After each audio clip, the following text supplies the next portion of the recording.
Do you like your boating with a side serve of high octane sports? Well, if you do, you need a wakeboarding boat. And the biggest, baddest and meanest from Malibu is this all-new 23 MXZ. It's the perfect antidote to escape those summer doldrums.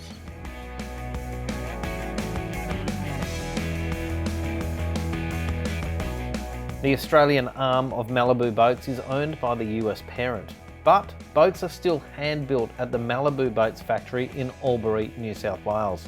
All boats come with a 5-year Australian factory warranty, which is testament to the build quality the Australian operation is able to achieve.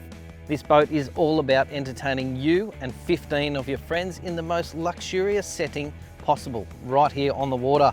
All the upholstery is top-notch, but they've really upped the ante in the design stakes. There's a modular seating arrangement down the back, and up here in the bow where I am right now, we've used a pickle fork design, and what that does is increase the beam forward of the boat, creating this large expansive area.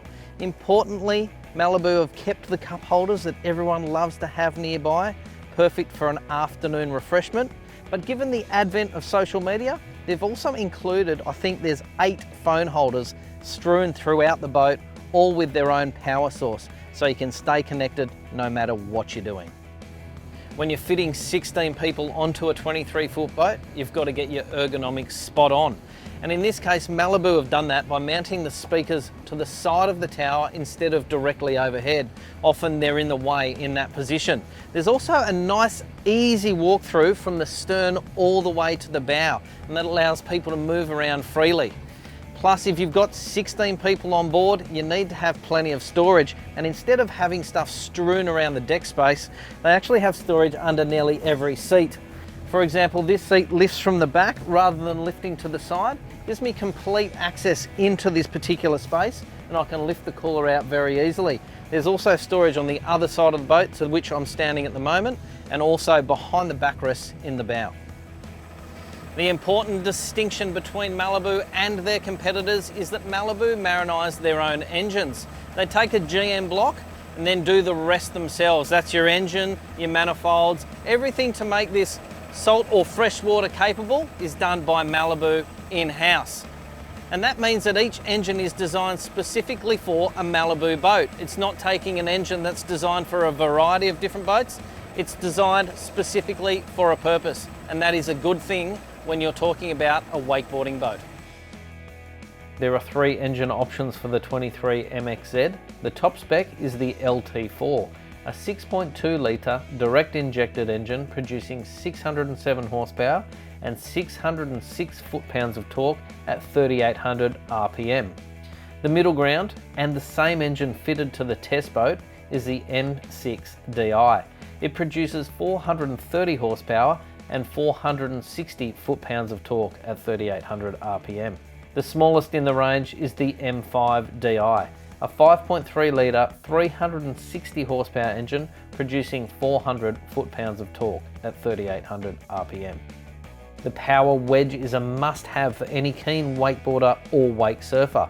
Deploy the power wedge and it effectively grabs the water, dragging the back of the boat further into the water, which immediately increases your wake or wave.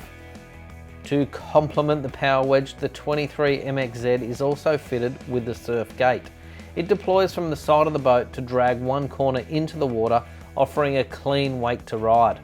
You can switch the gate from side to side on the run. Malibu has also updated the running gear. A larger prop offers exceptional low down torque, while an oversized rudder keeps the boat pointed exactly where it should be. When you're towing riders, particularly wake surfing, there can be a lot of stress on these components, and the increased size of the ones that Malibu offer do a lot to provide low down power and easy control of what is a large boat. I can't fault the engineering that's gone into this boat at all. In fact, all the way throughout, it's very well executed. But it's really evident at the helm position. I'm sitting on a fully adjustable seat. It's mechanised so I can move up and down, but it's also got a bolster which gets me up high over the windscreen, which is very useful when you're towing people behind the boat. I'm sitting behind one of the best laid out dashboards I've ever seen. Directly in front of me is the control center for the boat. I've got speed, I've also got the ballast tanks, it's telling me how much ballast I've got on board, and also on that same screen it tells me whether I've got the power wedge deployed or whether the surf gate is operational.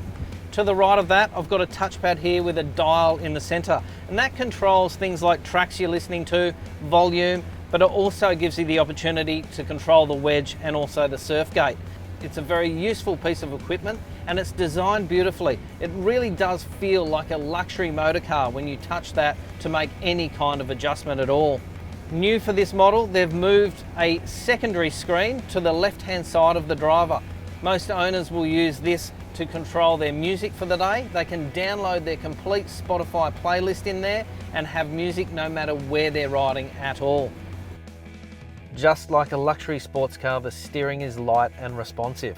It's also very accurate, meaning you are going exactly where you want to at all times. Wakeboarding boats have always had a lot of tech in them, and it's been hard to imagine that they could get much better. But this new generation from Malibu really does take the wakeboarding or wake surfing concept to a new level. It's an immaculate feeling boat, it drives like a sports car, and you can fit 16 people on here for a day of fun in the sun. I'm Dom Wiseman for Club Marine TV. Thanks for watching.